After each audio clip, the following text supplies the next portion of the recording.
This is Our View, brought to you by the members of the Washington Federation of State Employees. For more than 100 years, Harborview Medical Center in Seattle has stood as a beacon of hope for patients, many of them poor. Now the University of Washington, which runs Harborview under a contract with King County, has come under fire for the way it treats its workers and for other practices that jeopardize the quality of patient care. A recent town hall meeting gave workers and stakeholders a chance to give their blunt recommendations to the King County Executive and County Council, who are reviewing the UW's soon-to-expire contract to run Harborview. We do what we can for the wages we get. We have the skills, but they don't seem to be able to include respect with that. And that's what we're asking the King County Council to hold the U of W responsible for this if they're going to give them this contract. And the last thing is pay. You know, there's a lot of people not making $15 an hour. We tried to get this at our contract with the U of W, and this included Harborview and U of W MC. The most they would go would be they'd bring people up to $12 an hour starting in July 2015, and that was it. And you know how many members? We've got 3,000 members. That raise up to $12 an hour is going to affect 31 people. I mean, that's atrocious. That's a shame that the University of Washington, with as much money as they make on those two medical centers and on main campus, can't afford to bring the wages up to more than $12 an hour. Thank you. I think the method of the management at Harborview is, or the UW is, scare them, intimidate them, bully them, make them afraid. And how can you help someone when you're scared? If someone's here with their heart open and you need to tend to them, but you're scared because your manager said that they're going to fire you or lay you off or cut your hours, you can't give good quality service. And this is what's going on. We had about 8 people that retired, and instead of replacing the people, they hired on 5 more managers, and no one's doing the work. So they're saying, hey, do this job, do this job, do this job. So we're doing 2 jobs in 1 person. And this is how the management of the UW is pushing it. And when we go to the JLMs, when we talk to the management, it falls on deaf ears. And it's not fair to be known in the whole city as top skilled people, but in the background, we're treated like peasants, animals. And I don't think I should have to come to work and work my hardest and pour my heart out to be treated like an animal. And that's how I feel when I come to work. And it shouldn't be like that. So I came here today just to let someone know that they have to address this problem because it's spreading like cancer. And if we don't stop it now, the quality of the service that we're giving people is not going to be the best quality that we're capable of doing. AFL-CIO President Rich Trumka spoke the day after the recent election and found a very mixed message for America's workers. Well, Democrats took a licking yesterday, but the workers' agenda sure didn't. In fact, it shines brighter today and is even more urgent. Voters spoke very clearly in yesterday's election. They want an economy that works for them and works for their families. Now, data show that more people heard an economic message from Republicans than Democrats. It was a lousy message. Only 29% think that Republicans have a clear plan for the economy. But it was presented clearly and strongly, and in tough times, some people responded to that. They've responded because they're hurting. And that's what our election polling showed. 68% want a raising wage agenda. 62% want to raise the minimum wage. 61% support an increase in Social Security benefits. On issue after issue, when voters really heard our message, they embraced it. In too many elections, they got a false choice. In these difficult times, they did not get a genuine economic alternative to their unhappiness and real fear of the future. In fact, when voters did have a choice, have a chance to choose their future directly through ballot measures, the decisions were unmistakable. Minimum wage increases were overwhelmingly approved. None of them lost yesterday. The same is true for paid sick leave and other parts of the raising wages agenda. Now, I was out there all fall. I was in almost every contested state, and I spoke to hundreds and hundreds and hundreds of workers. And their desire for bold, comprehensive, and lasting economic change is the most real thing that I've heard. Going forward, it's pretty simple. Politicians got to be with working people rather than asking them to be with politicians.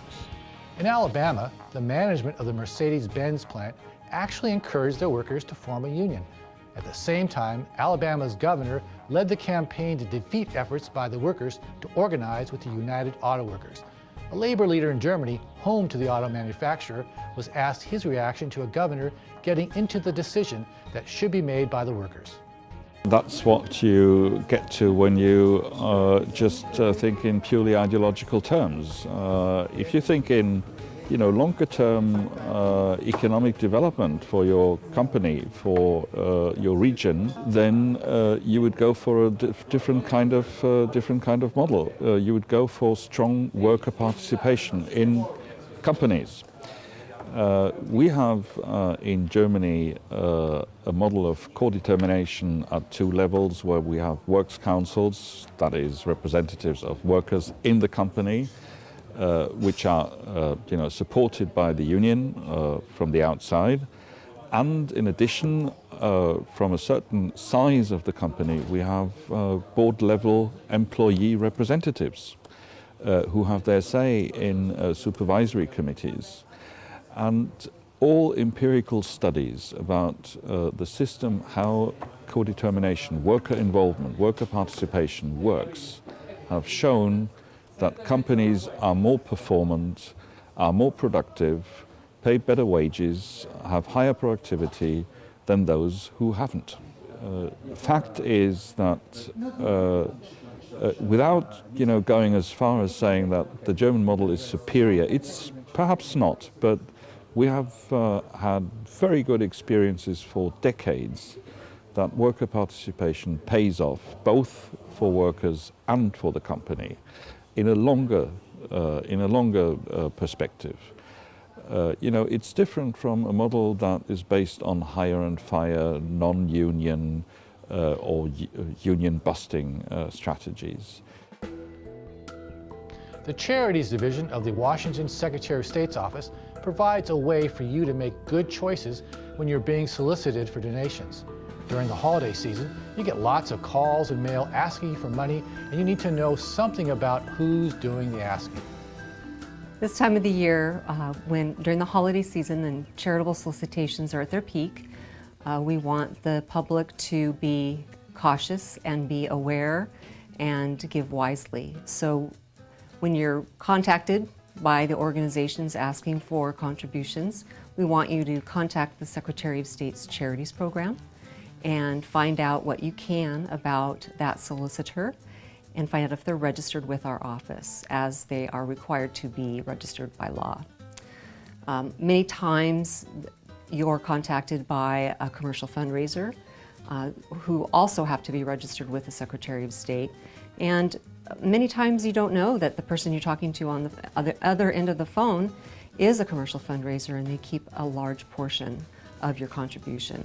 So give our office a call. You'll actually speak to a live person, and you can find out if that organization is registered and how much is going to the cause.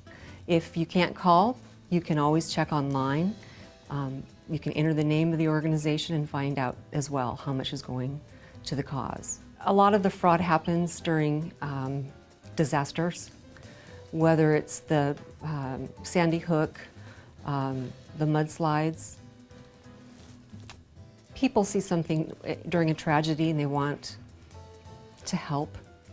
And that's when the fraudsters come out because they know people want to help. We're not telling you not to give. We want people to find a passion and give when they can, what they can afford. It's the holiday season and solicitors are at their peak. Be informed, give smart, and call us if you have any questions if you're not sure. Our toll-free number is 1-800-332-4483. Here's Ross Reeder with this month's labor history. On December 25th, a baby was supposedly born by the name of Jesus.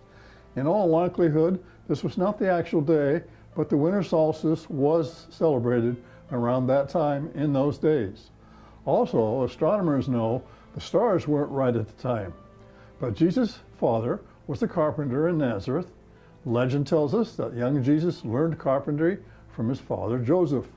There's a marvelous 1,500-page history called the Ancient Lowly, written in the late 19th century, which traces the founding of the Palestine Carpenters Union to about 700 years before Jesus would have joined.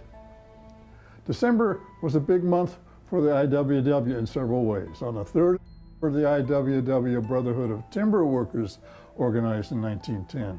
The first U.S. sit-down strike was called by the IWW at General Electric in Schenectady, New York on December 10, 1906.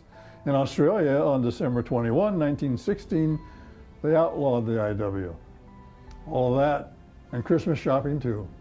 May you have a white Christmas with maybe 7 inches of snow, and may it be gone on Boxing Day and the roads dry. And if you celebrate something different this time of year, may your coming new year be full of peace. This has been Our View, brought to you by the working men and women of the Washington Federation of State Employees. We remind you, when you accept a paycheck for your hard work, you don't give up your rights. Thank you for watching, and have a peaceful holiday season. We'll see you next year. Mary Poppins? I'm afraid I'm leaving for good this time, children. But why? Hold this. I'm only paid the federal minimum wage. See? But you have magical powers. You'd think that would entitle me to more than $7.25 an hour. Please don't leave this choice position.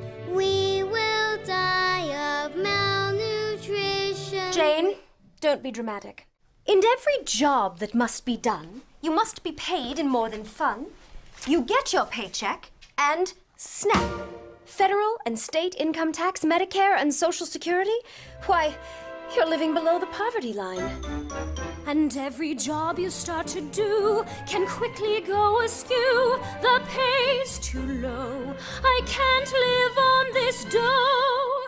Just a $3 increase can make a living wage. It makes a living wage. It makes a living wage. Just a $3 increase can make a living wage.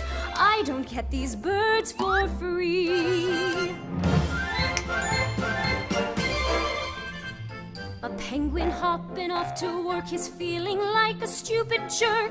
He can't even buy some fish to feed his kids. He takes a second job at night. The penguin parents start to fight. They're broke, they smoke, their college fund's a joke. Just a $3 increase can make a living wage. It makes a living wage. It makes a living wage. Just a $3 increase can make a living wage. I still don't get these birds for free. The CEOs in fancy suits, each giving their own trumpet toots, forget how hard it is to work a shift. They don't like to break a sweat, they prefer to just collect. They take, they give a lot, so much. It's really got to start. Are you a Republican? I do love a good tea party. Cheeky. Just a $3 increase can make a living wage. I get my birds from Mexico. Well, isn't that just supercalifragilisticexpialidocious?